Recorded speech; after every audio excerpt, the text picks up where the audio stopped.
Hello everybody and welcome to part 24 of Kerbal Space Program. The journey continues. We start exactly where we left off last time, in space, in orbit around Kerbin, with our interplanetary craft, the Ptolemy. Now, in about 5 days' time, this craft will be departing on its mission to Dres, but before we get the Ptolemy and its crew of Kerdar, Donfort, Bargel and Johnny Kerman underway, we've still got a couple of things we need to take care of. First of all, as I briefly mentioned towards the end of the last episode, we are going to raise our orbit up from 750 kilometres up to 1,000 kilometres, which has kind of become my standard parking orbit in preparation for an interplanetary transfer burn. It used to be 500 kilometres, but over time we've gradually been switching to more and more efficient engines, but which don't have quite the same amount of power, meaning the burn's got to be longer, so I'm going for a higher, slower orbit so that we can keep that as efficient as is possible.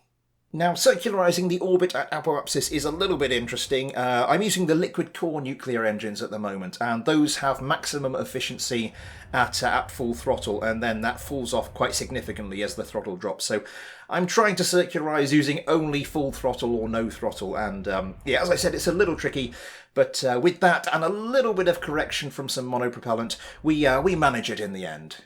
So with that ticked off the list, there's just one more item on there before the Ptolemy is ready to depart.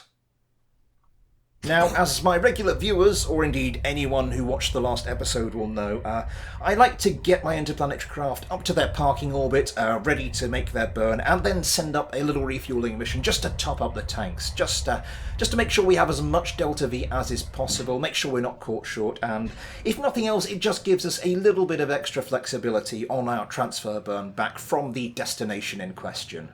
To accomplish this then, we've blasted off from the KSC with one of our Brunel Mark I rockets. Greyfried Kerman will be impressing us with her piloting skills this time around, and she is joined by Erison and Grados. Under that fairing we have a 9-ton liquid fuel tank which should comfortably be able to refuel the Ptolemy. We've also got some fuel oxidizer mix just in case the CSM runs short. A journey up to an orbit of 1,000 kilometres, it's quite a long way, especially when you've got a heavy load strapped to your front. We're also taking up a smidgen of monopropellant. The Ptolemy's hardly used any of that in manoeuvring away from our space station and getting itself up here, but hey, if we're going to top up the tanks, let's do the job properly. It's going to be interesting to see what happens once I've got my new interplanetary vehicle built, because that's going to be quite a bit bigger. Getting up to its parking orbit is inevitably going to use a lot more fuel, so I'm not sure, am I going to need to run 2 of these missions, or maybe even 3? I don't know. We'll cross that bridge once we get to it. Arriving at the Ptolemy, then our crew can begin to bring their heavy payload into dock, and it is a heavy payload which complicates things somewhat, but yeah, if I had the presence of mind at the time I was building it, I probably should have put some manoeuvring thrusters onto the payload tank, or at the very least, when I got to this point, I could have drained the fuel oxidizer tank on the payload into the CSM's main tanks, but well, there you go. With the payload securely attached, we can transfer that fuel across. I also perform what must be by now about my 17th check to make sure that all of the tanks on the Ptolemy are full to the brim. For any new viewers who are wondering, yes, I do have a touch of OCD. Anyway, their mission complete, Greyfried, Erison and Grados bid their comrades good luck on their voyage and start making their way back down to the surface of Kerbin. And after we've discarded our empty payload tank and the service module, we can see how I've done on today's round of try and land the command module as close as possible to the KSC. Yeah, let's not dwell on that. Nice try, but no cigar. Not even a cigarillo. But ultimately, this is just a sideshow. With the Ptolemy in position and fully fueled, we can now get down to some serious business. Roughly 5 days later, and about half an orbit before we have to make our burn, it's time for us to get that transfer manoeuvre dialed in. Switching to map view then, we can begin our planning. Once again, I'm using Alex Moon's launch window planner, link in the description. And this goes by surprisingly quickly. We just put the initial values in, tweak it a little bit, and we get a reasonable closest approach. Not quite an encounter, but we do manage to fine-tune that down in a relatively short amount of time. Yeah, this is going a lot smoother than usual so far. So we've had a bit of luck with the planning, but will we be equally as lucky with the implementation? We start by turning the Ptolemy to point along its manoeuvre vector. We don't have to turn it too far. The engines are already on. Unlike the other nuclear engines, these don't make any noise when they're on but idle, so sometimes I don't bother to switch them off. But with that done, we just time accelerate forward until we are close to our burn. Anyway, the moment eventually arrives and we light up those engines to begin this manoeuvre. As the burn progresses, it becomes clear that the burn time indicator was maybe a little bit optimistic about the length of the burn. We maybe should have started burning it a little earlier. I don't know how that will affect our potential encounter with Dres. Hopefully not too much, but other than that, the burn goes by very smoothly. The radiators start glowing red hot, the heating warning bars appear, but we're never in any real danger of anything serious happening, and before too long we are approaching the end of our burn.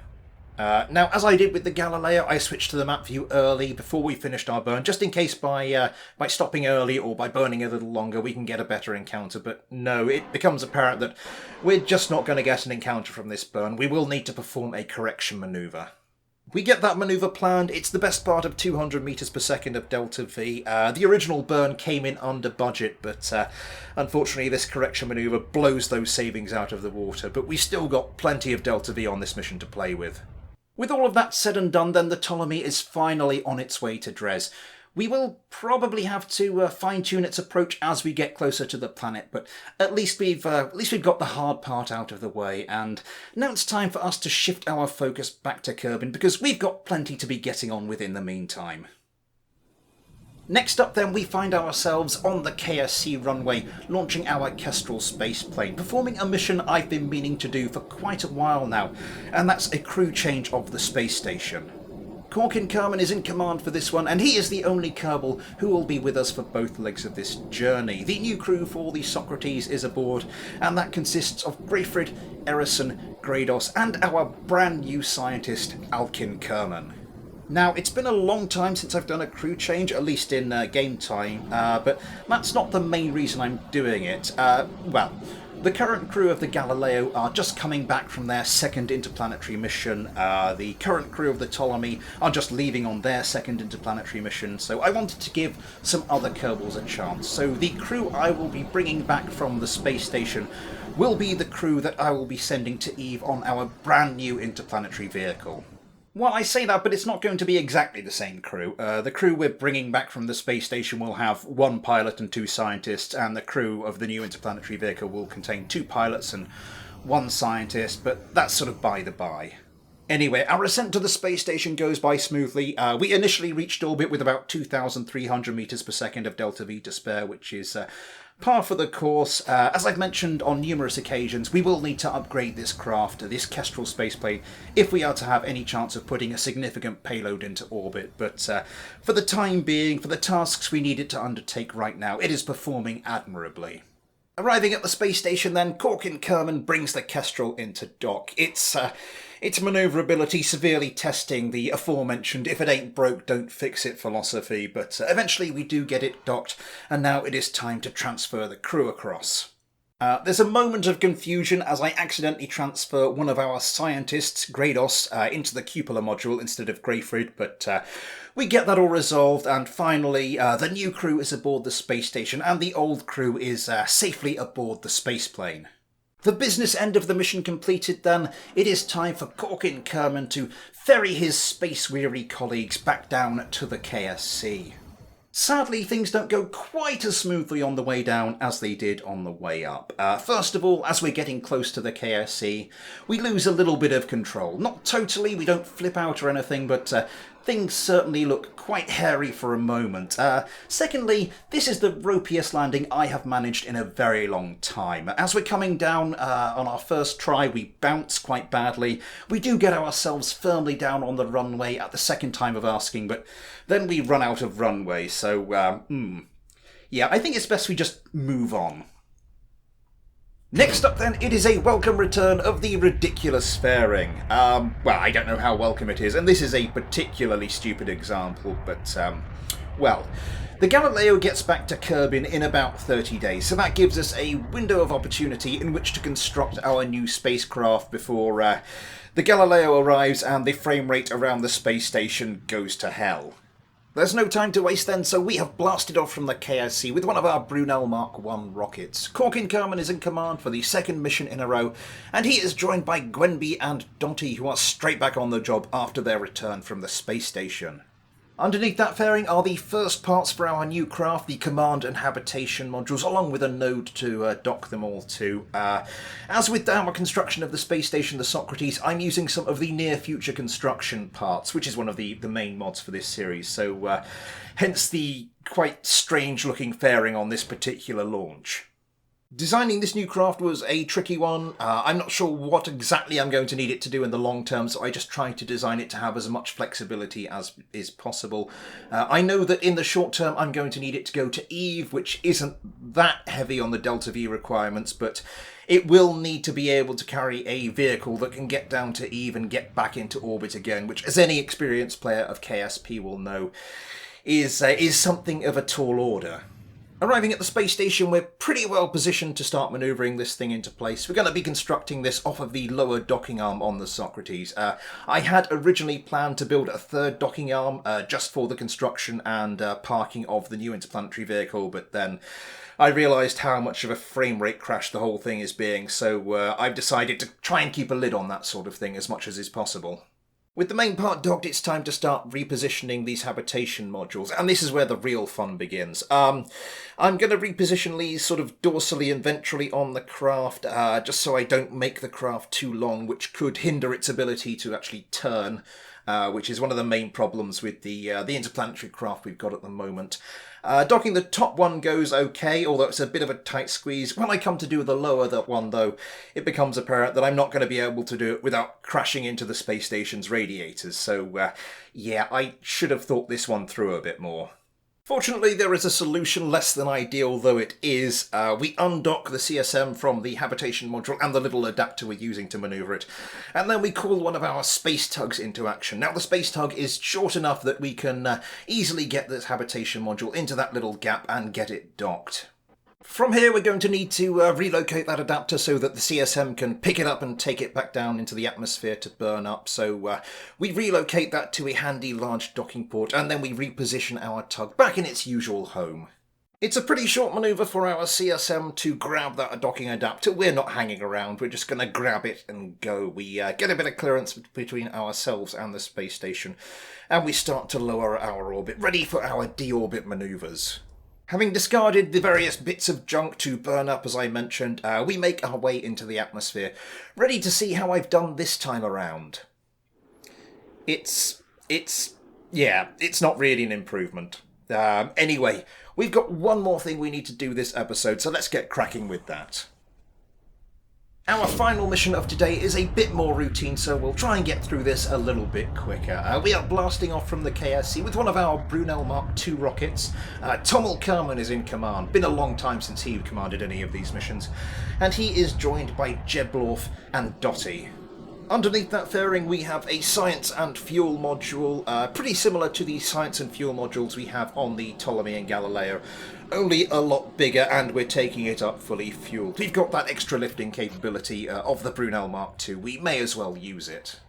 The science bay contains all the same experiments we have aboard the Galileo, which will allow the craft to perform some orbital science. This won't be quite as crucial around Eve, because we've already sent an exploratory mission there just to take the orbital science, although we didn't do it in duplicate, so we could bring some stuff back. Whatever we haven't processed on the lab, we can process on the lab. Whatever we haven't brought back to Kerbin, we can bring back to Kerbin, that sort of thing. So, yeah, we probably will do a bit of that once we're there. Having made their way into orbit, then our crew begin the rigmarole of extracting this all-important payload from the stack. I have gone and made a prototype of this new craft. I've designed it in the VAB, just so I know what I'm aiming for, where everything is going, and I think I've outdone myself with this one. Not in a good way. It's more a sort of a, Sarah, have you got the phone number of that therapist? I've just caught James trying to dissect the cat kind of thing. Anyway, you'll see what I mean in the coming episodes. As we arrive at the space station, our task is complicated a little bit by the fact we've got an extra docking adapter on the end of our payload. It's just how the Brunel Mark II works, so we need to get rid of that. So we dock everything to that vacant docking arm, and then we can just leave that superfluous adapter there whilst we complete the rest of our manoeuvres. So now it's just a simple case of docking this thing onto the end of our new craft. All of the parts I've brought up so far do have their own manoeuvring thrusters, so that's made the whole thing a lot easier. And once that's attached, we're not going to hang around. We're going to go and grab that other docking adapter and start to make our way back down towards the surface of Kerbin. On the way down this time, I'm trying something a little bit different. I'm not trying to land exactly on the KSC. This is more sort of a calibration run that will hopefully help me in future episodes. But as we splash down into Kerbin's oceans, that is that mission and today's episode at an end. I do hope you've enjoyed it, everybody. If you have, please consider liking, subscribing, or maybe even following me on Twitter, link in the description. Next time, we've got to carry on with the construction of this new craft, because as I said, the Galileo is getting ever closer, and we need this thing finished, and possibly even to have left the Socrates space station by the time it gets back. But yeah, as I said, that will have to wait for another day. For now, thanks for watching, take care, and I'll see you next time.